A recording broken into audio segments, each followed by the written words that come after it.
Izvoli, Milka. Samo kad potpisujem, a kad bi nešto možda više pisala, onda bi koristim. Pa nosim i svoje, ja nemam pojma gde sam ih ostavila. Ako je neko zaboravio naočare za vid, u pošti u Pinosavi na šalteru vas čeka par.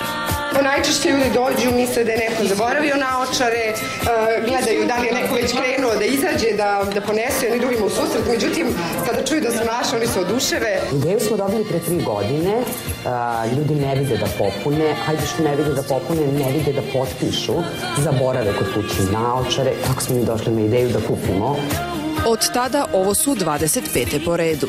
Neki put odu sa naočarima, treba im ta baš dioptrija, mi ih poklonimo i tako obnavljamo svaki put naočare.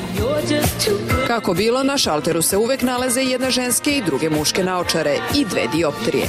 Uglavnom korisnicima zadovoljavaju 1,5, druge su 2,20 i uglavnom hvale ih.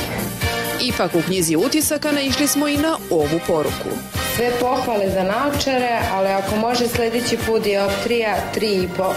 Vaša baka Mira. Radnici ove pošte imaju još ideja kako da ugode korisnicima. Ne znam da li.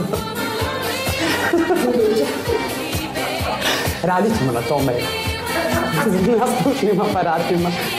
Bombone, smeh i strpljenje da saslušaju meštane razlikuje ovaj mali tim od ostalih kolega. I kada plaćaju račune, korisnici se ovde osjećaju kao kod kuće.